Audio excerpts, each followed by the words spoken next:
I'm your host, John Sleeting, and today I'm joined by Garry Krum. Your concept that you mentioned earlier about you're buying your business every day. Yeah. That's so important. That's so critical. People don't think that. Because if I'm going in and every day I'm buying my business, and yet my business is losing money or it's plateaued or it's just not doing well, you would never buy that business. Being an advisor allows you to go in and kind of challenge people to think. And so we're sort of that catalyst oftentimes to get them to think, right? Because then they have homework that they've got to do. So the question for listeners right now is, would you buy you today?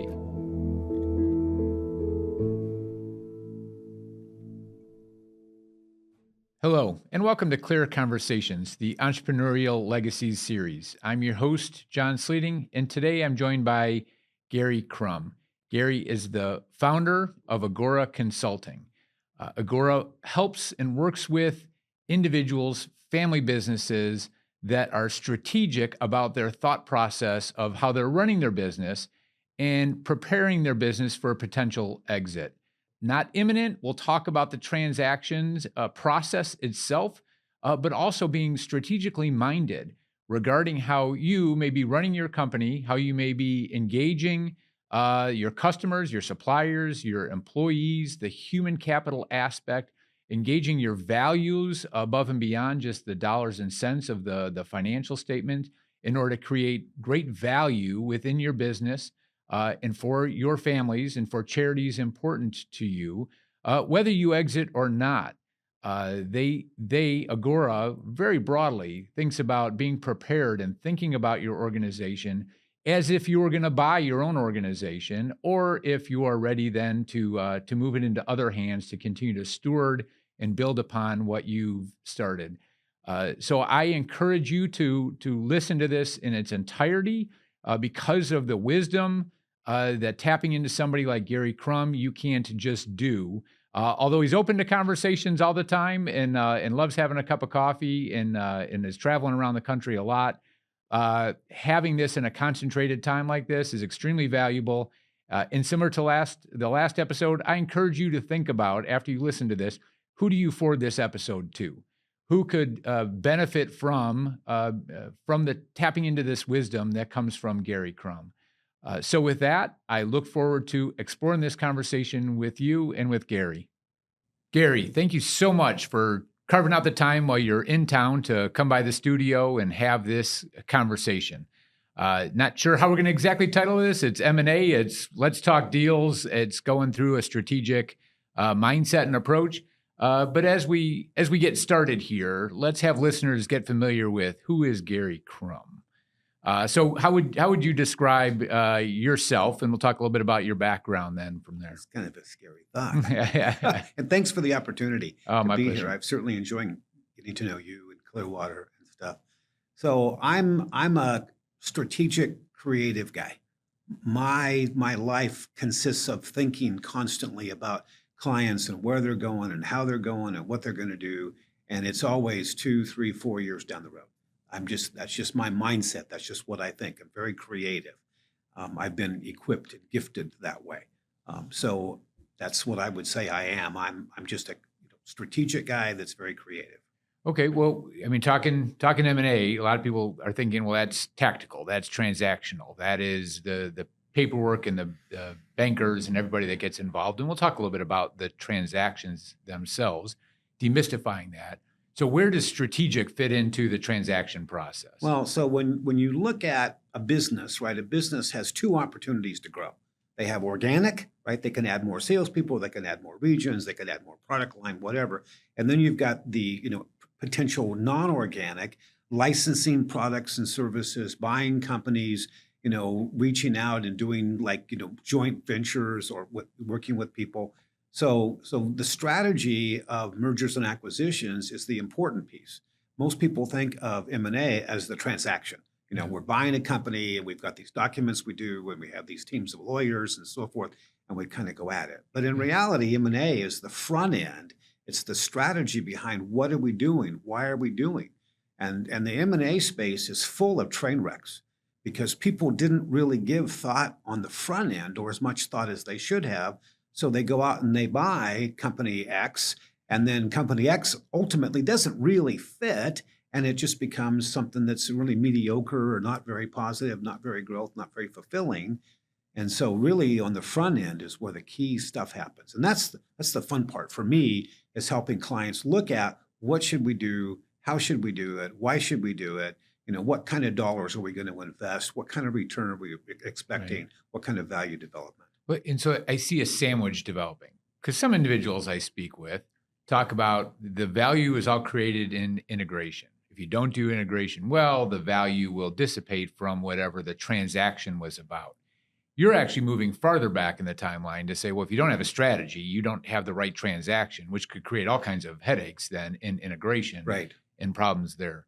So how far back do you go in thinking about the strategic thought process for how would you define it? Like exit planning readiness or exit readiness or whatever that might be. Well, you need to go back 2, 3 years, 4 years, so that you have sufficient thought that creates sufficient activities to be able to execute your strategy, right? So there's really three pieces. You're right. There's the thinking and the creativity and the strategy, and then there's the actual doing of the transaction, and the terms and conditions, et cetera, of the transaction are determined by your plans, your strategy. They should align. But then after you do the docs, then integration is huge, because there's all kinds of horror stories of people that go out, buy a company, and then they don't do a very good job of integrating it. So they don't really get the value. So integration is huge. It's super important. But there's all three of those elements, Yeah. right? You could do a great planning, and then you get into the transaction, and you come up with all kinds of weird things or things that really don't motivate. You want it to be a collaborative negotiation with the other party. And then as you negotiate, you're trying to achieve that value and execute the plan. Right. So let's help listeners get a little bit of context regarding your experience, buy side, sell side, large investment banking out of New York with a boutique firm. Now let's back up in your career in terms of where you started investment banking and how that's played forward within this M&A world. I think back of the envelope, right? Hundreds of transactions that you've been involved with. So help listeners understand your professional So the resume. professional side was I started with my M&A background. I started in New York City for a boutique banking firm that no longer exists. And I worked with them for about 3.5 years. Typical run-of-the-mill associate. You're working literally 7 days a week. I mean, the stories are true. It's just pure burnout. You're always on an airplane. You're always flying back and forth and so on. And I was sort of the utility infielder for our small team. And then I had an opportunity, because I was pretty burnt out. I had an opportunity to go to work for a company that was going public and to help them. And that was in the semiconductor capital equipment space. And so I entered that. And so for the next 20 years, I'm in semicap, right? Doing deals to purchase equipment, robotics companies, and so forth in the semiconductor capital equipment space. And then our family moved from Silicon Valley, where we were kind of living, to Colorado about 20 years ago. And I hung a shingle out and just was a consultant until about 10 years ago. And I thought, well, I need to do more than consulting if I'm ever going to have much livelihood right down the road. And so I really decided to try to build a company around the tools and the creative stuff, projects and concepts and things that we had created. And that's Agora today. That's Agora today. That's Agora That's right. today. Yeah. And so the size, you mentioned a couple different industries, but you've been involved in transactions on the buy side, the sell side. You've been in transactions that range order of magnitude. I mean, are we talking millions of dollars, tens, hundreds, billions? Like what is the range of scope that you've been directly involved with? Yeah. I billions of dollars of transactions. I mean, I should say billion-dollar companies, billion-dollar plus.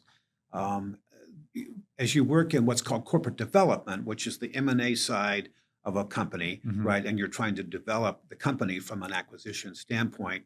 Most of the acquisitions we did were in the $100-200 million space, because you're buying pieces, right? You're not buying another big company and trying to bolt on. Right. You're buying smaller software firms, hardware firms, and so forth. So mostly it's in the $50-100 million space. Semiconductor equipment is sold to semiconductor manufacturers, which are all over the world. And so I was all over the world, a lot in China, as you can imagine, Taiwan, which is the largest manufacturer of silicon wafers anywhere, on the East Coast in Europe, kind of all over buying companies, hundreds of transactions over many years. It was kind of fun. And in that process, sometimes, you do things and then you need to spin something out or divest a piece of the business. And so we got into exits. And then when I moved to Colorado, I just hung a shingle out and continued to consult with companies that were in the semicon space. Okay. And over time, I got other projects, other deals. People would contact me. It's purely word of mouth. And then I sort of decided to start a business, not a business, but beyond a consulting practice, because Yeah. it was just me. Okay. And try to bring on some other people to try to grow a business so I could at some point in time down the road retire, kind of let up the gas a little bit.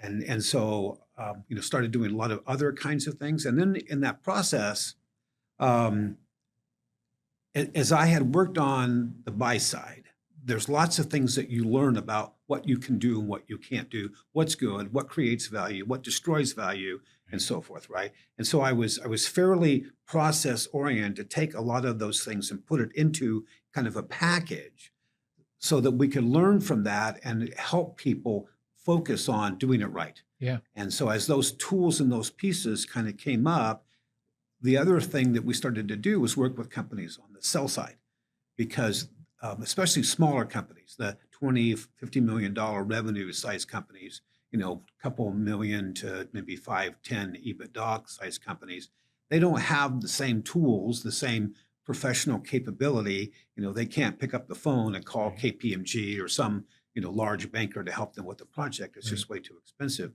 And so we started helping companies on the sell side with more professional tools and better capability, because a lot of companies struggle with trying to exit. The numbers are the successful exits aren't as many as you would think. So supermajority, is it fair to say supermajority of the transactions that you're involved with within your investment banking days were on the buy side?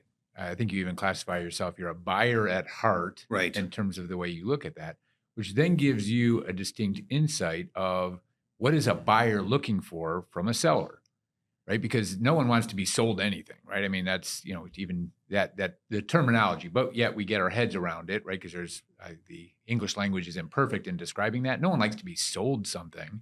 No one wants to be sold a transaction to not have earnouts pay out or escrows get, taken away or whatever, because somebody feels like after closing they got sold something.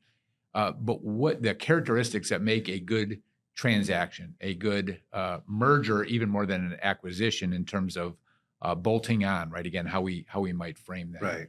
So when you step back and look at, okay, as a buyer, I know what I'm looking for. I know where I've been sold. I know where it's a great transaction and what I'm looking for and honing that in. How then do you frame that of like, what are the characteristics that make a great company that is attractive to somebody that might be out there looking to acquire it? So first off, there's far more sellers than buyers, right? So a seller is out there competing with a lot of other sellers trying to sell their business, whereas a buyer is looking at multiple companies because they're looking for something specific. Like we would go out and we wanted to buy a robotics company in Japan with certain kinds of expertise, right? So we're looking for something. So it's not just every robotics company that we're going to look at. We're going to look at the few that really match what our needs are. And so companies on the sell side have to get competitive. Well, that goes back to the strategy. That goes back to the aspect of what's going on. What am I trying to do? On the buy side, you're looking for specific companies. And so you need to understand the mindset of what they're doing if you're a seller. So it's not just, I've got a really good company, we got growing revenue, we got good people, we're doing good, our clients are happy, our customers are happy, no big deal, we'll just put our business out in the market and it'll sell. Right. The problem is there's lots and lots of other companies just like yours doing the same thing. And so you have to basically be the cream of the crop. You've got to have something that's more visible to what you're doing. Yeah. And so what we try to work with our clients on is not just the fundamentals, improving the fundamentals, because everybody has issues with those, but also trying to figure out the mindset of the buyer and what the buyer's looking for. Who's out there? What are they looking for? And where does my company best stack up against those particular buyers so that we can appeal to them? Because the more you can attract the buyer, the more value the seller is going to have, right, in selling their Right. company. Right. So that's where the strategy comes in. Right. The blocking and the tackling are all important. Good, physical, good financial position, good employees, happy customers, all growing revenue, all these things that account for, a good company. But it's also those little things that you can get at that create more value for the buyer, which will entice the buyer. Which is fit. So you wrote a book called The Value Equation. I didn't check the first year that this came out, but it's been out there a little bit, right? The Value Equation. And this is the part that actually captured me, even in the introduction. You reference a Gallup poll of entrepreneurs that showed 57% like being an entrepreneur, which is actually kind of interesting, right? Because there's a lot. It's like, well, the other 43% don't like doing what they're doing, so that's kind of an interesting item. But 50% like being an entrepreneur. They enjoy the freedom of being the boss. Only 57% enjoy the freedom of being the boss. Yet of those surveyed, only about 40% feel satisfied with their business, 60% who are not satisfied. Ironically, these are the business leaders who have the most control over their work environment. They own the company, right? And so that mindset, because being an entrepreneur, as romantic as that may sound, is a grind. It's a heavy lift. We've spoken about that often with families that we've had on this podcast regarding how hard it was in the early days. And there, again, a lot of it being first generation entrepreneurial wealth creation. Doesn't start with a silver spoon and a fully loaded bank account in where they're at. And even if it did, business can be hard and it can be draining and taking that toll. And yet these are the individuals that are leading the business. If they're setting the tone and they're not satisfied at the top, what does that mean about everyone else, all the human capital, all the individuals that are in their organizations? How important is this human capital topic within the success of a business and in the attractiveness of what that would look like into the future? Well, human capital is virtually everything because human capital drives everything. You've got an entrepreneur, right? And they're running the business, but it's the people that do the work.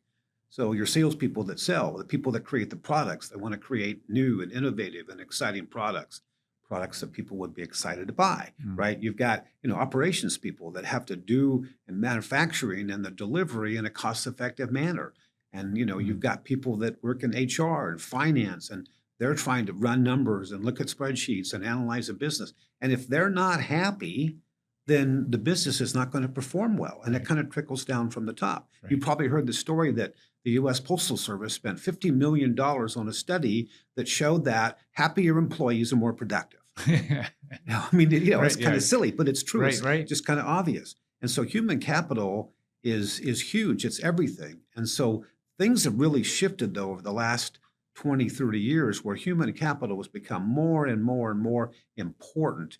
The morale of a company, the limited turnover, the people that stay and stay and stay and work in a company. These are valuable, I'll just use the term assets. They're valuable assets. And so when you look at a company's health, it's not the financials. That's just a reflection of how good people do their jobs. And to get people to do their jobs well, they need to be happy. They need to be served. They need to be taken care of. Yeah. When you come alongside then individuals, right? When Agora engages with families, a lot of family businesses, partnerships, multifamily might be represented in the ownership structure and the leadership dynamic. You work across multiple industries. So you're not, and correct me where I'm wrong, right? You're not claiming to be an expert in that industry specific item that you'd be going into, right? There is an aspect of those families, those businesses know their industries better, but you're teasing out the thought process. You're bringing out the expertise that they have or tapping into other experts to help guide the business strategy within the environment that they may be operating in, but then how the strategies within the business to take advantage of whatever that environment is. So there's a subtle nuance. I'm probably not even explaining it well, but where would you describe where Agora fits in the value equation in what they're delivering back to ownership? So there's two things, right? First off, there's the fundamentals. There's the blocking and tackling. And you can go into any business, regardless of whether it's software business or semiconductor equipment or, a HVAC business, you can determine the vast majority of the fundamentals that are going on because they're all the same across the companies. Different technologies have, yeah, they have certain pieces and things that they're trying to do. And we have folks in our group, we call our satellite, right, that can come in and help look at specific kinds of things and help us evaluate that and play with that. But a company needs to be really good. If they're going to exit and they're going to want to exit well, which means the delivery to them of lots of values, different kinds of things, not just financial dollars, then they need to execute well. It's kind of going back to that comment I made about integration. If you acquire somebody and you don't integrate, you've wasted all that value. That same thing. So you want to be able to execute. That's really critical. But the other thing is that strategic thinking about where my business is, where my business can go, not just where it's going, but where it can go, so that it goes down that road. It can appeal to buyers. It can appeal to buyers that I'm trying to reach out to specifically. Yeah. Right? You don't necessarily want to run an auction format, which is, you spend out a ton of information about your company to 100 private equity groups and different strategics and hope for that maybe 20 of them respond and maybe 10 of them will actually look at your business and 2 of them will get into a bidding kind of war, right? You really need to be more specific and more focused on a specific kind of companies. And so that means you've got to think and be creative about the strategy that you're executing that can appeal to those kinds of companies. So there's those 2 pieces. There's the fundamentals, which we want to look at, we want to evaluate, we want to say, here's some levers that could really help you. But the levers are also controlled by the strategy of where we need to go, what kind of dollars we need to spend maybe on new product development, what kind of dollars need to be spent on new people, right? That are going to be a part of the team, part of the asset, and look at those 2 kinds of things. It's kind of like the analogy, I mentioned this to you before. It's like there's a story in the Bible about this guy who is in a field and he finds this gem, this jewel, right, that's in this field, and it's so cool and he's so excited about it. He goes off, sells everything that he can to buy this particular field because that's what's valuable. So what we try to do is help companies find those gems. Because every company will have things that if you really dig down beneath the surface, you'll find those kinds of things. And then, is this thing really cool? Will it appeal to company ABC? Is this thing really cool? Will it appeal to, this company? That's what we're trying to find, is those values that add up and add up and add up that suddenly make you the cream of the crop. Yeah. And I share with, our entrepreneurial families as they're owning their businesses. Every day you walk in, you're buying your company every day you walk in. And when you're done, right, then you're on the sell side of it. So there's just that mindset of going in every day and being like, well, if I'm buying this today, that means there's future value that I'm buying today by staying long my own company. And that the time that turns, where organically you look at it and go, yeah, I can't continue to do this. I need a strategic partner. The whole proverbial take it to the next level, whatever that actually means, right? In coming alongside that, and whether that becomes an infusion of growth capital on a minority stake, if it's a controlling stake that can also bring in other human capital aspects to it. How would you help those entrepreneurs out there? Because most of the time, you've seen hundreds of deals. Most times individuals will see it. If they're lucky and goes well, they'll have one transaction in a lifetime, right? Maybe a couple in terms of how they approach that. So there is a demystifying. There's a black box out there for a lot of individuals as they're looking at this overall process. How would you start categorizing for someone saying, yeah, maybe I'm unsatisfied as the Gallup poll that you referenced is saying, maybe they no longer want to be long their own company and they want to, in order to see it grow or put it into other hands that can continue to grow it or move on to other endeavors in life. How would you categorize that thought process to back that up in the 2, 3, 4 year time period that they can start envisioning, as Stephen Covey says, right? Envisioning that beginning with the end in mind. Right. Well, the first thing would be a deep dive assessment. Okay, having somebody come in and look at your business and analyze your business, your people, your systems, your processes, your customers, your products, your services, really look at your business and trying to analyze where you are, what's actually going on, right? So we have three primary questions that we ask our clients. The first question is, what do you got? What's your business? What do you have? And we want to do a deep enough dive so that we can go back to them with an assessment that says, here, you're doing really great in this space. You could be better, but you're doing really great. Or here, you're just not doing very good. If you really want to attract a buyer, you're going to have to improve on these areas in these spaces, which takes time. Right. Thus the runway that you're going to need 2-3 years, whatever it is.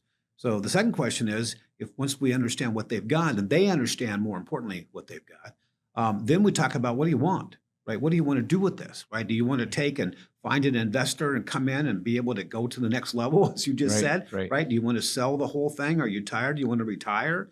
What do you want to do? You want to give it to your kids? What's the process that you need to go through? What's the thoughts that you have to do? And we have tools and kinds of things that we do, but people need to give these things thought. And then the third thing is, once you know what you've got and where you need to improve and grow, once you understand the direction you want to head, then we need to create a plan, right? Which is basically, how do we position your business to get to where you want to go? So that when you exit, you're exiting based upon what your definition of success is. So that's where we start, right? What's your definition of success, right? What do you want to do? So that we can, as we go down the road with the company or bring in other people to support, we're trying to go in alignment to what we call their success factors, which is just their definition of success. Well, so it starts with an assessment. And this is why I think we get along so well in terms of how we think about families. You're looking at it from within the business and what that means. And you've had individuals that go through the process that thought they were looking for an exit and decided, you know what, instead of going on the sell side, I actually now want to buy myself again, right? I want to continue to continue to grow this operation. The same questions you ask are the exact same questions we ask as we look at the family side of the business. So in the family business, you're deep into the business in terms of how do you grow the value of that particular asset. We're then looking at the family regarding how that asset fits into the overall structure. But it's the same, similar questions. When we start out, it's, what do you got, right? I mean, where's the totality of the balance sheet? I'm still amazed at how many people are surprised by what their estate tax bill would be if their proverbial bus came along today and something happened to them, just because they have this illiquid asset that their business. It's like, but their valuation would be done. You'd owe a lot of tax on that. This is why the family that has to sell the farm to pay the taxes, it's instead of selling the farm, they're selling the business in order to pay the tax bill on that. So what do you want out of that? What do you want out of this wealth that's being created within the business? Where do you want to go with it? What does it look like? What do you believe about inheritance? What do you believe about the next gen? What do you believe about charitable giving and generosity? What do you believe about taxes? If you like paying taxes, then you can pay taxes. If you don't, then you've got to think about how that structures in such a way, both income and estate tax, in such a way to preserve it for your family and that charity is important to you. So those key questions are where we're so, as we've talked, we're so hand in glove in terms of how we operate and think together for the families to grow the value of what they have for the betterment of their family and charities around them, when we can minimize the tax bill on that your concept that you mentioned earlier about you're buying your business every day. That's so important. That's so critical. People don't think that, because if I'm going in and every day I'm buying my business, and yet my business is losing money or it's plateaued or it's just not doing well, you would never buy that business. You would never buy that business. And yet you're running that business. So you need to run it from the mindset of, how do I grow value? How do I make this into something? And that's strategic thought. And people get caught up in the whirlwind of the tyranny of the urgent. Got to do put out the fires, got to do that kind of stuff. And they don't spend time thinking about what their business looks like. So sometimes being an advisor, I use advisor rather than consultant, being an advisor allows you to go in and kind of challenge people to think. And so we're sort of that catalyst oftentimes to get them to think, right? Because then they have homework that they've got to do and stuff for us. So same with you guys. You've got to challenge people to consider what they've got, because that assessment piece is so critical. There's because I've experienced this and seen people's eyes, when you ask that question directly, would you buy you today? Would you buy your company today? And sometimes people are like, no, I wouldn't buy this. It's like, okay, then you have your answer, right? In terms of where the path needs to be. And yet you can't wait to be like, I've made that determination. I'm exhausted. I need out. I need to retire. Life does happen at times where where it needs to have a rapid succession plan that comes into place. But if you've got the time and you've got the luxury of time, the tyranny of the urgent has to get out of the way. You have to focus on this really important work. So the question for listeners right now is, would you buy you today?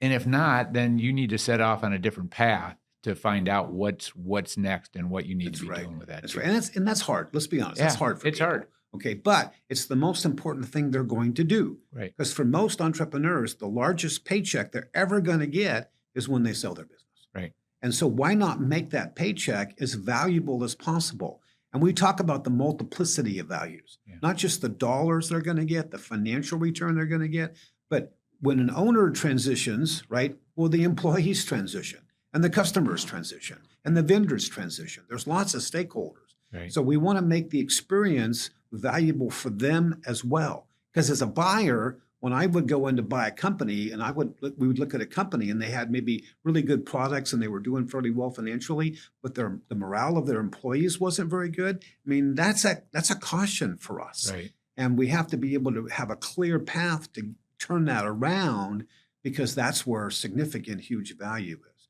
And so we try to get in and look at all the multiplicity of values to try to play, how can we really do this and turn this around? So the other night at dinner, Aaron, the president of Agora, joined you in town. We had a great dinner and conversation. One of the things Aaron touched on was a lot of times in these businesses, you have one individual within a family group that might be leading that company. And then when the family more broadly, and maybe it's just spouses even just going from the one individual running the company to two, is a little bit of this. All of a sudden, you find yourself in a very different dynamic, because now you're bringing the family scenario into the business, and these are family businesses, right? You can't avoid that. You don't want to avoid that. Mm-hmm. You actually want to introduce that component in. Where do you see some of the challenges then when it comes to how the business is running, operating, thinking about the development, and then the challenges that come back in when the person puts on their family hat, and bringing in a spouse, bringing in next generation family members? How do you see the dynamics, the challenges change in that versus it just being business? Yeah. So let's be honest again, right? It's a difficult process. It's a difficult thing to do. So therefore, most business owners don't do that, right? They don't really strive to bring their wife in or communicate. They don't strive to bring their kids in. Some do, right? But it's a limited number because it's hard. You've really got to be very proactive to look at your kids and figure out where their skills and abilities are and how to hone those skills and abilities to be useful to the business, right? To create value for the business, but also to be rewarding and fun and exciting for them. So it's not an easy process. And so most people don't do that because they're not trained. They don't have the support tools that they really need to be able to do it. But it's a wonderful thing when it happens. And some guys and gals that want to be more family oriented in their business, more of a family business, really work at doing those kinds of things. They're very proactive in doing those kinds of things because they want to achieve that kind of value. To them, it's very important, but most don't. And so the fun part is looking at your kids, looking at your wife. How do I bring them along? How do I communicate? How do I help them play a role? My wife is very involved in Agora. Not from an operational standpoint, but we talk all the time. I'll walk out of a call and just be kind of tired and frustrated because, I was banging heads with an owner that just doesn't quite get it. Yeah. And that's kind of frustrating sometimes. And so she's there listening and help coaching me and help supporting me. Wives are a wonderful, wonderful thing. And so getting them involved in the business and playing with that, it was really kind of a fun thing. But it, again, takes time. And it takes a real focus, a real proactivity around that in order to achieve value. From the chair that you sit in with all kinds of entrepreneurs across the country, what are the differences you see in the way that some of these entrepreneurs think across that age spectrum? Across their family spectrum? No, just how they approach business, how they approach the thought process, how they're approaching the world around them, in the way that they engage in this strategic thought process. I think it depends on, you go back, one of the things that we do on this assessment piece is we look at a person's personal values, right? What are their core values? What kinds of things are really critical and important to them? And certain values that spin out are going to create certain kinds of behavior because you're going to align what you do to the values that you think are important, right? If it's all about money to you, then you're going to be all about money. And everything you think about is going to be, how do I make more money? And other things like family and wives and so forth might even take second nature, second vote, because they're so focused on money. So we want to get at those values so that we can help people, both from a value standpoint of what they have, but also aspirational values, where they kind of would like to see themselves become better at patience. We all kind of strive for more patience and stuff. So we do this core values assessment on the front end to help people sort of figure out where they are and align. And it does affect where they manage their business and key managers of the business and how they think and how they all react, because there might be an outlier that just people struggle with, and then you look at their values, you can kind of understand where the conflicts are coming from. So we do that because that's critical to get them to help focus on developing more value within the family, developing more value within their employees, their leadership teams, and so forth. When we work with families, because it ties into the legal structure, the membership structure, independent of the corporate setup, who owns what shares, what units, how that plays out within maybe multiple family different trusts across different generations, that gets into the ownership structure. And ownership can have an influence then in terms of the business. You'd think the business is pure, independent of the ownership structure, but it becomes involved because you end up with different people and different voices around the table.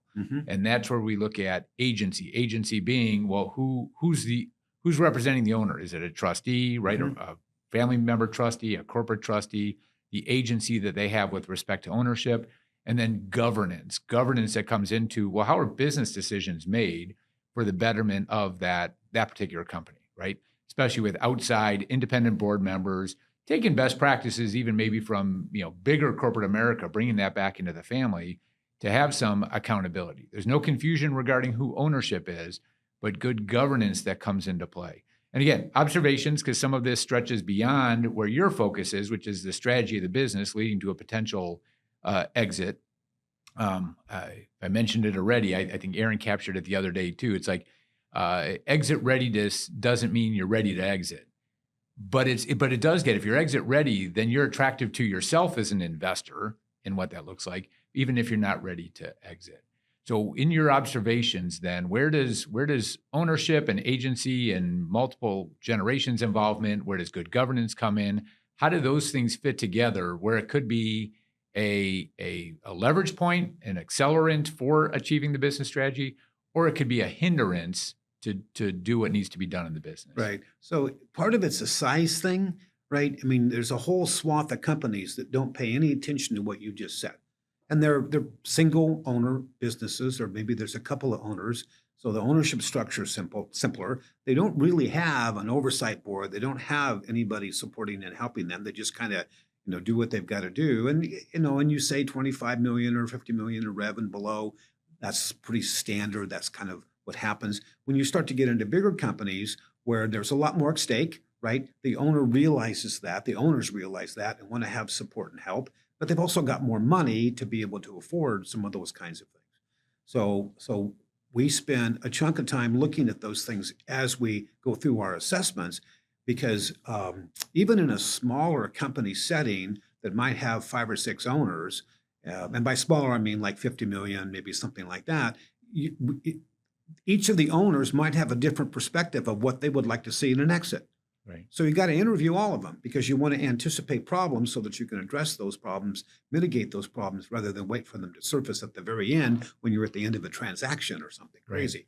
So you want to look at all those people that have outside board, that have outside support, are much more attuned to what to play with, where to go, what to do, because they're seeking counsel. They're getting counsel. Yeah. There's some really fun proverbs, right, that talk about, the wisdom of counsel versus people that just kind of do what they think they should be doing. They're limited in their thinking because it's just themselves, rather than seeking counsel of, multiple people. Right. So again, you need to think through what that looks like. An ownership group is the one that's exiting when you do an exit. But those owners need to think through what they're really trying to do and where they're really trying to go. And the larger company, because it affects more customers, more employees, and so forth, they need to give more thought to that Yeah. rather than just what they want to be able to do. So that's where the value of, a board comes in. That's where good quality advisors come in. That's where maybe a good coach would come in, Yeah. seeking counsel of multiple people. And I do think that there's some really good, peer-to-peer groups that are out there that are owner-operators, small companies coming together, being able to share with one another, learn from one another, get outside of their own businesses, get away from their management team and their employees and their customers in order to share. I think there's good peer-to-peer groups that are out there for people to seek out coming together in that way. And then we both observed, because we've talked about it, how people grow out of that and now need to have their own board around the table to continue to have more specific thought, different skill sets that come around versus being with your peers around the table on core operational items to bring that up to a higher level. Right. I mean, we recommend to every company we talk to that they should have some sort of an advisory board, whether it's a formal board of directors, right, with fiduciary and board responsibility, or whether it's more of an informal advisory board, just a few people that meet periodically that focus on business issues, not just how you doing and stuff, but focus on those business issues. Because again, the counsel of the group, the counsel of many versus the counsel of one person, because it can create much better flow, much more creativity. It can keep you from making stupid mistakes. It's really, really helpful. So even Agora, we have some additional stockholders, and so we have an advisory board to talk into and ask questions of to figure out where we think can play here. We'd like to bring somebody else on. How do we do that best? What do we need to do? Do we have the appropriate safety and safeguards and agreements in place and all that kind of stuff? Even a small company needs to be able to do that kind of stuff. The value is enormous. Yeah, agree. Well, the last episode, just before this one with Joe Cookta, he's one of our outside board members back into Clearwater Capital and his own, M&A roll-up experience that he went through and how that informs then how we're thinking about matters. I think it's hugely valuable. And I also think it's valuable from, again, the chair that we sit in alongside the families of what does this asset mean back to the family?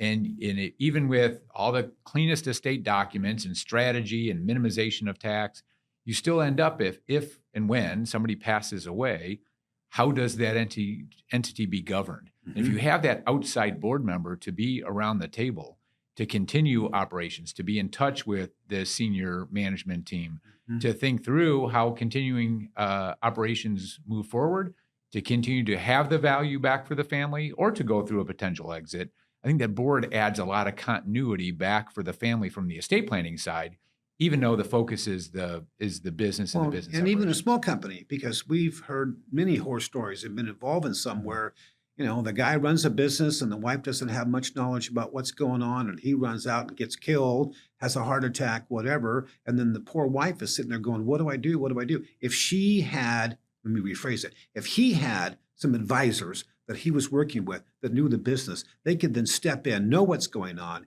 immediately begin to flip switches, protect things, support things. Because when that happens, the employees start to worry, right? The customers start to worry what's going on, and suddenly you're losing value. It's just leaking out of your hands. But if they had some people to support them, even a small business, then something like that wife or the husband, in whatever case it was, would be able to have people around them to be able to counsel them. Yeah.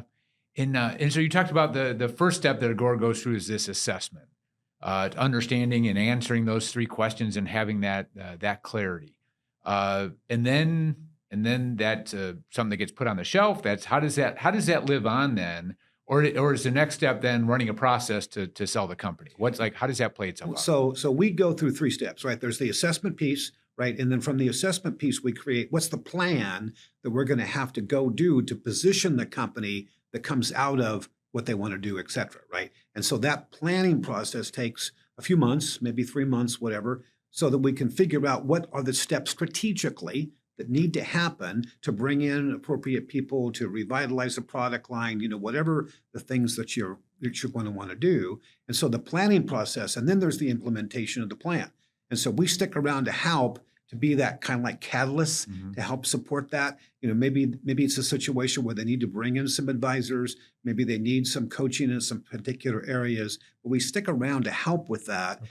as we go down the road. And then, we will probably start to look at and talk to, interview investment bankers a couple of years out because they kind of want to be involved because they want to build the relationships with the clients as well. And so we sort of kind of co run with it, right? Mhm. We're blocking and they're kind of following us, and then it comes to the point where we kind of hand the ball off to them, and they begin the taking the business to market to begin to go out there and talk to potential buyers and stuff, right? And Mhm. then there's the transaction piece. So it's kind of a dance, right? We Yeah, yeah. just work this out, and everything again is geared to how do we help the client? That's really our heart and soul. How do we help the client succeed? That's what we're after. However they define it, however they define that success, that answering the question, where do you wanna go? What do you wanna Right. do? And it's not always successful. I mean, let's be blunt, right? We have clients that say, I really want to give my business to my kids, but the kids don't want to run the business. Right. They've seen it, they've been around it. They were sweeping up the shop when they were younger. They did different kinds of things, and to them, it's boring. They Yeah. want to go do something else, right? And so there's not the ability of the family, the husband and wife, to give the business to the kids. And so then we have to look at, an exit, an outside transaction. And what does that look like? So you kind of have to play. It's not always, these are my wishes, and bam, bam, bam, you get them done. Sometimes you have to morph and change with the environment, with the market, with what your kids want to be able to do, Yeah, and so yeah. forth. Yeah. Well, and we'll come back to the transactional side, but come back to Gary and Gary's family, because you're living this too, right? It's not you don't just advise on this; you're also living this personally yourself. We mentioned Aaron, right? President of Agora now at this point in time. As time passes, even if we wanted to do this forever, we're not going to be on Earth forever.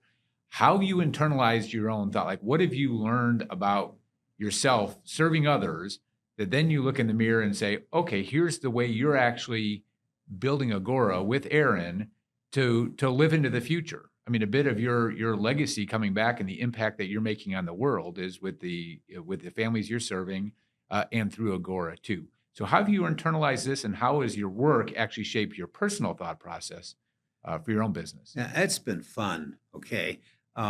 So you go back 22 years or so when Mary and I moved with our two sons to Colorado from Silicon Valley. And I'll be honest with you, I was kind of selfish, right? I didn't necessarily, I've never been somebody whose big thought process was got to make more money, got to make more money.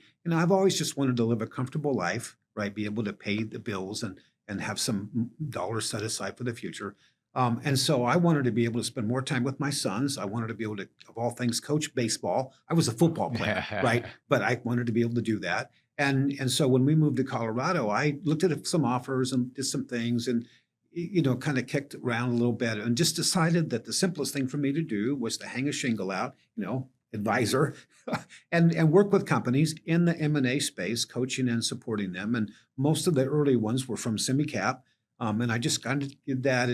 And it was very comfortable for a long time. I just enjoyed myself. I could set my own hours. I could say no to people if I wanted to take, a couple of guy back in 2018, Mary and I did this fabulous tour of the Alps, just got a BMW and drove around the Alps for 3.5 weeks. It was wonderful. I could do those kinds of things, right? Yeah. So I was kind of selfish. But then I started to think, well, wait a minute, I'm getting older. And the dilemma to a consultant is you stop consulting, there's no income, there's no legacy. And so I thought, what can I begin to do? So I started thinking of various things like writing a book or writing a couple of books, sharing my wisdom and ideas and thoughts and concepts with people to help them. That was one thing I wanted to think about. The second thing I thought it was, well, if I want to build a company, which would be fun to kind of continue the processes and support more people. As a single consultant, I couldn't reach a lot of people. As a larger business, you can reach more people. So I started looking for somebody to come alongside of me to help build a business rather than a consulting practice, probably like 6 years ago. I'm 73. I'll be 74 in I didn't July. ask, but that's good. Yeah, I'll admit it. And so as you get into those middle 60s, you kind of start to think about that. And the first few guys that I talked to and started working with it just didn't work out for a variety of reasons. They were good people. They were great workers. They had, great ethics, but it just didn't fit the styles and Yeah. stuff. They never really got the idea. And then I had a friend that introduced me to Aaron, and we got together. I flew him out from Dallas. He's in Dallas. Flew him out to Colorado, and we just sat around a table one day and just talked. And the more we talked, the more excited he got, the more involved he got. And after a few weeks of talking to him, he said, "I'm in. What can I do? What can I help?" And Aaron is he's so skilled. He's so capable, and it's just like having this buddy that we're, on some backpacking trip, Yeah. right? But everything that he pulls out of his pack, like food wise, oh, I love that, or whatever, it just all fits. And so he's come alongside. He's got more strengths in certain areas that I do, and he's just taken and built this thing and built this thing. And as we get more people involved, so it's been really fun. So I started that in a very focused, proactive fashion, knowing that that's what I needed. Yeah. I would have liked to have found him maybe 3 or 4 years Yeah. earlier, but and so we're going down that road, and now we're also beginning to flush out more of a larger ecosystem. What other kinds of tools and capability and values can we deliver to clients? Right. What can we do to people that are smaller businesses, that have more Main Street businesses, $3-4 million in revenue, that really can't afford our deep dive services, Yeah. but there's still tools and abilities and thoughts and concepts that we can deliver to them to help them think through and help support their So business. your own strategic planning, your So own we're assessment, your own answering That's right. Bingo. the questions Yeah. for yourself in Yeah. terms of going, okay, wait a second, right? Yeah. And even there, for how many years you're going through it, and then you paused and had to start asking those same strategic questions of yourself, right? Right. And for your family and Right. what you wanted to do and achieve. Yeah. And then Aaron coming in, and Aaron, since you dated yourself, right? Not me. Aaron's a few decades younger than you. Yeah. And as a team and the network continues to grow and you're adding, capacity to make a bigger difference, what would you look back on for yourself in Agora, 10 years from now, 15 years from now? You're out of the business, you're distanced a little bit. If you were to look back on Agora, what are like the proud moments that you look back on your own company and say, here's where, contrary to that Gallup poll, right? Not only are you satisfied in your work, and I get the sense of your joy in what you do and the travel you still do and the engagement with families, making the difference that you do. You're not one of the statistics on the negative side. You're on the positive side. But where do you find greatest satisfaction in all the work that you're doing? So when I look back over the last 20 years, let's say, right, even before that, but when I look back and working with clients, I think there's 3 things that I've been able to do to help them with, and we continue to do in Agora to this day, that have been really cool, that make me feel really kind of excited. The first off is helping them understand and discover their value sets, their core values, because people talk about the importance of values, but nobody really knows, well, what are my values? What are the things that really make me tick? What is John Sleeting really considered to be super important, that more than anything else? And then helping them understand those. So then as they exercise those values, when they align their practices in their business, they're able to get more joy or more comfort or, whatever they're trying to achieve. And so that's really been fun. I think the second thing is that my ability and our ability now to help companies be really creative in trying to find these minerals, these gold, these gems in this field to add more and more and more value to a company. Sometimes it's small stuff, but then when you tend to get it going and percolate through the company, it becomes bigger and bigger, right? Right. And so I think things like that have been really fun to help people look and discover those things because, like I said, I'm a creative, strategist or Yeah. however I phrase that. And I think the third thing is I constantly hear from people, and it's always very humbling because I don't really think that about myself. But I have people tell me, I always love talking to you because you're so inspiring. You just get me going. You just get me excited about life. And I think that's really fun, Yeah. right? To help inspire people, to help people go, yeah, I want to go do that. That's really cool. Right. Those 3 things, I just think, it's been fun. It's really been fun. And from our office wall that we have in big letters, that we exist, right? I mean, our purpose is so that we're inspiring our clients to live with joy, confidence, and a spirit of abundance.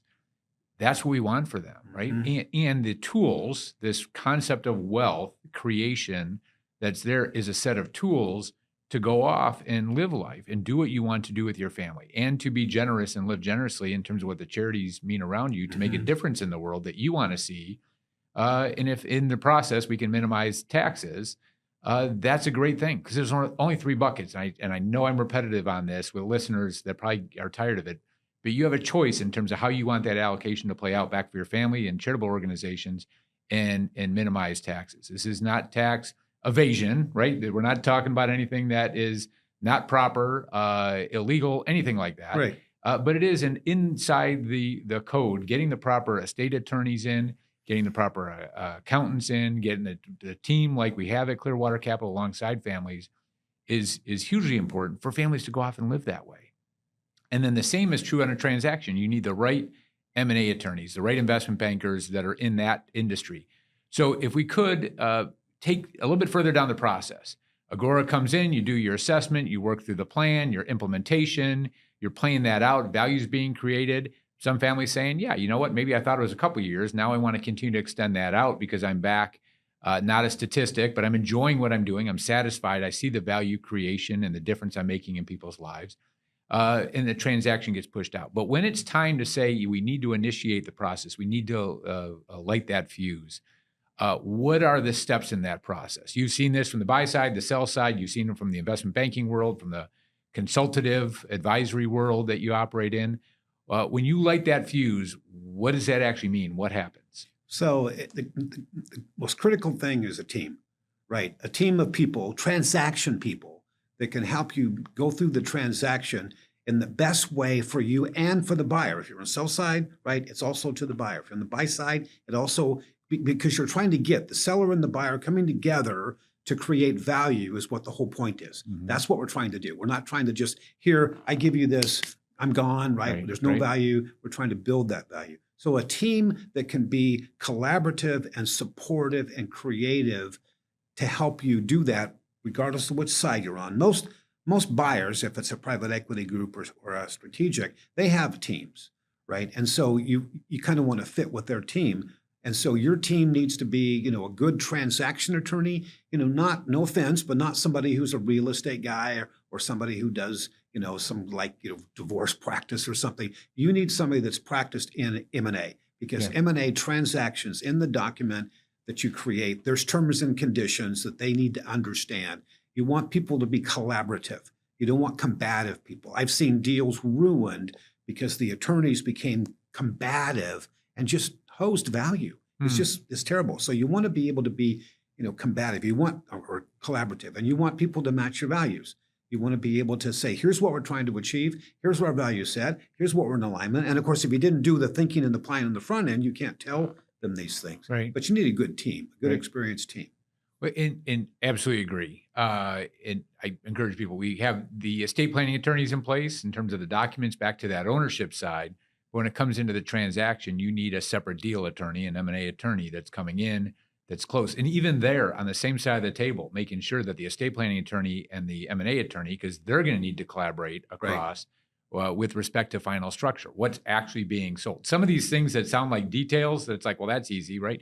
Sometimes get hung up in terms of, well, no, wait a second, right? We have this trust, this entity, this is coming back through this structure. Yeah. Some of these can get complex in that ownership. So the collaboration with that. Yeah. And let me make a pitch too for investment bankers, Yeah. right? Because they're critical. They're going to take you to market. They know the market. They know the buyers that are out there. They know how to position buyers. They know how to appeal to buyers because they know their space. That's what we don't do that, because they're much better at that than we are. So finding the right investment banker is also critical, that aligns to your values, that you can get, with, that they understand what you're trying to do, that they're really working for you. They're going to get paid a really nice chunk of change, and you can't pay them enough.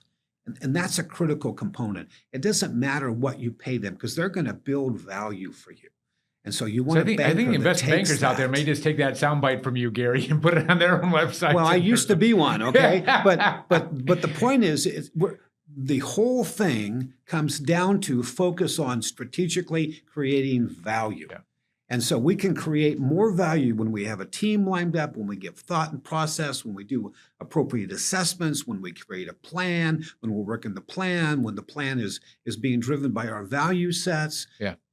as we're aligned to creating and focusing on building value, going into that field and finding gold, right? That's what it's all about. So that people used to say the best deal is when a buyer and a seller are kind of miserable. Neither one is super happy, right? And that's not true. You could have a deal. I've done so many deals where buying the business from somebody and the seller was ecstatic and we were happy. I was at a show in Taiwan, in a semicon show in Taiwan, and from across the room, this guy's going, Gary, in nice Chinese accent, Gary. And it was a guy's business that we bought a couple of years ago. And he just ran up to me and gave me a big hug. And, his business meant so much to us and vice versa. And so you can do win-win deals. Yeah. So take sellers. Again, sellers go through this process one time, and all of a sudden they end up in a process, and it becomes intense. It takes on a life of its own. It does. And you still need to run the core operation because most deals fall apart, just statistically, versus closing. So you can't take your eye off the ball regarding. So how do you then start these parallel tracks of initiating a transaction process, and continuing to run your business on a day-to-day basis that doesn't stop? And by the way, confidentiality is a big deal. So not the entire team doesn't know that you're going through this process, and all of a sudden your calendar is getting booked up. How should the seller be thinking about how they're setting up the organization and the leadership team to make sure that the trains are still running on time and delivering to customers, so you don't have a deterioration in value as you're also working through the process? Yeah. Well, there's a few key pieces, right? Number one, a team. Right, you have to have people that can step up to the plate and help do things and help support you, to help you keep your eye on the business, because you want the business to continue to do well, right? You don't want to stall out. And working with the bankers, working with the buy side people and the buyers and so forth. You need a good team. That's super critical. You also have to realize that for 3 months at least, your life is going to be full. Right. I mean, it just takes a lot of time to sit and review documents and comment on documents and go back to your attorney and comment on documents and the attorney to talk to other attorneys and so forth. Negotiations take time. But again, the more you position your business to appeal to a buyer's going to look at your business and not have as many issues that they have to deal with. Right. Confidentiality is critical because you don't want your employees thinking, oh my gosh, John's selling his business, right? Right. You want them to continue to work and to play, but you do need to communicate to some people to continue that process. And so it's confidentiality becomes really kind of critical. In 3 months, 3 months would be very aggressive, where if you end up with someone coming in that is the buyer, maybe even an unsolicited offer that you're working through in short order. A lot of times these processes, by the time you work through not only the prototype documents, you're working through the management meetings, you're going through filtering down the list, working through the pipeline. You, in certain cases, you may have hundreds of indications of interest that come in. You're boiling it down to LOIs, you're boiling it down to management meetings, you're going through that. So take people a little bit through the funnel of what the timeline is, because in a lot of ways, I think the 3 months piece, to get your perspective, 3 months would be a buyer coming in and working through that. Yeah, it could be 13 months, it could be 18 months, and kind of working through a full-fledged process. Yeah, what I meant by that is there's a very intense 3 months. Yeah. So it's really about a year. Okay. As you work through it, as you're starting to work with your investment banker, you're reaching out. Who do we talk to? Who do we approach? How do we do that? You're preparing all your sales documents, which really are sales documents. Give them information. There's an initial kind of foray with people to look at your business, and they don't get deep dive kind of stuff, but they do get some financial information and product information. And then they come back and they'll do what's called an indication of interest. Well, they'll come back and they'll say, I'm interested, and we would probably pay in the order of this for that particular company. But it's very surfacey. And you can weed people out based upon that. And then you go into further negotiations with a smaller group of people, and you're looking for a letter of intent. You're looking for somebody to come back that you can work with. And this is really where the filtering process happens, in that stage, because that's when you're getting serious about who's going to buy your business.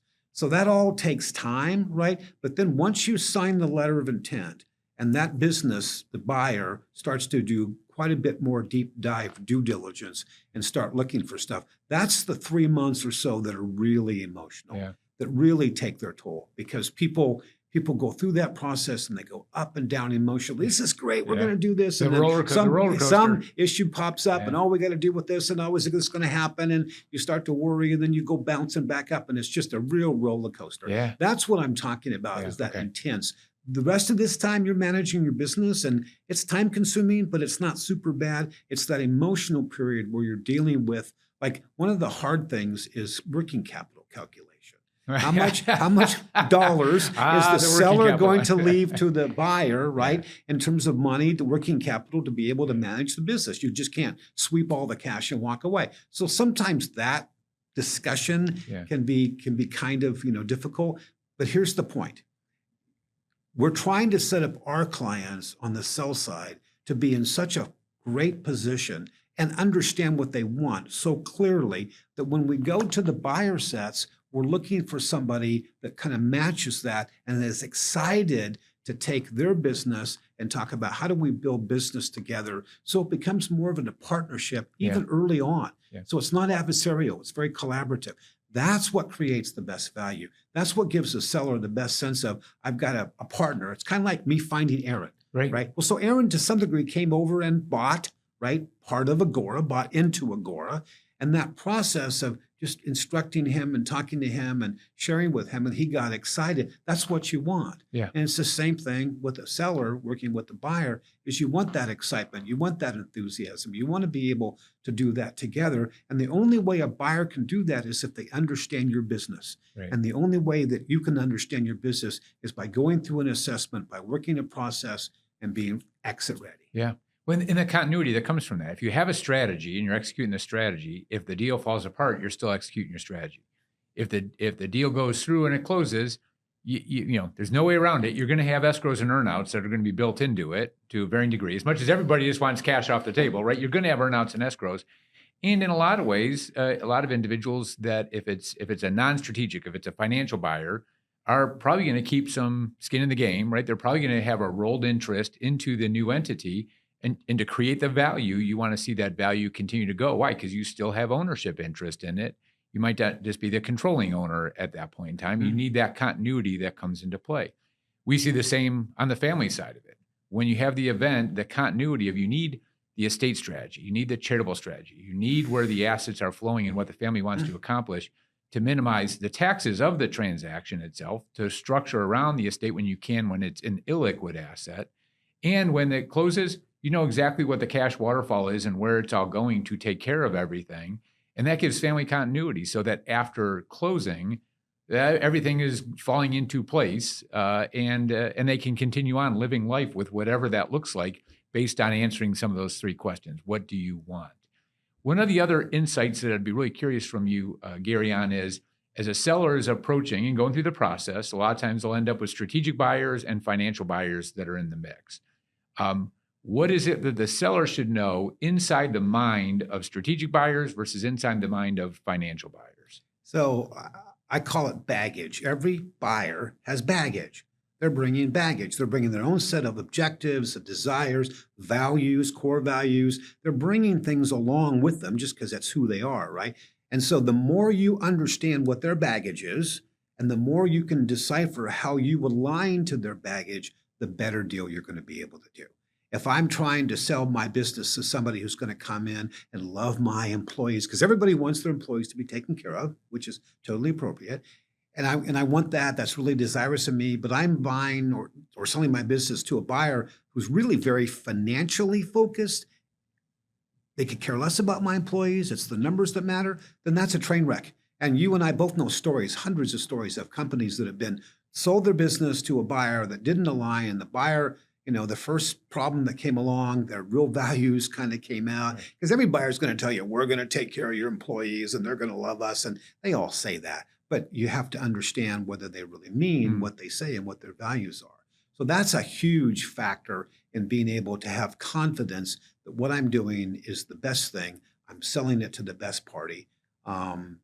It's just a critical factor. A lot of people enter into a process to maximize the value. And when they think maximizing the value, it's maximizing the sale price. But sale price isn't the be all end all in terms of the sole consideration. How would you encourage sellers to evaluate sale price versus other items that may be less tangible? Yeah, there's that old adage about, you're laying in the hospital and you're dying. Are you really upset because you got another extra couple of $1 million for your business, or that the people in the business succeeded? When you Mhm. look at what was truly valuable to you, what did Mhm. you truly want to be able to have? And that's just, super important. So as they go through the process, we talk about the multiplicity of values, right? How are we serving our customers? How will our customers be served by the new buyer? Our employees, what kinds of things are we doing for our employees to give them incentive, to excite them, to have, good solid morale, to have employee turnover be low? What's the buyer set going to be able to do with that? So you want this multiplicity of values. It goes far beyond the price that's paid, Mm. but ultimately there is a price.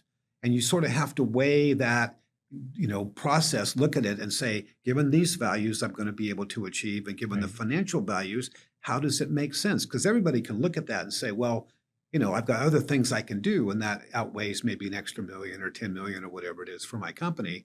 Right. But many sellers that we've talked to, sit there and they weigh the consequences, and they might be down to two buyers, one buyer that they really like, that they feel good about, but that buyer's price isn't nearly as good as another buyer, but they don't feel quite as comfortable as that buyer that's going to offer them more money. Right. And so that's a tough decision to be able to say if it's significant value, it's a Right. personal decision. Right. But people have to kind of come up to that and weigh those multiplicity of values, Yeah. where they are, what side of the coin do they fall on, and that helps make that decision. Yeah, and I also think who sets the organization up for greater success into the future, Right. especially if there's going to be a rolled equity interest, and saying, well, you don't have to get overly greedy on the front end. If you get the right partner that's going to continue to build value, as you've Mhm. said multiple times, and you have an interest into that in the future, that second bite of the apple in that equation could be enormous if you're getting to the right buyer. So don't be too greedy on the front end of things, right? What is the saying? Pigs get fat, hogs get slaughtered. You still want to move forward in creating value, and you're going to be taken well care of in the process. Why? Because that's back to the investment bankers, not being paid enough.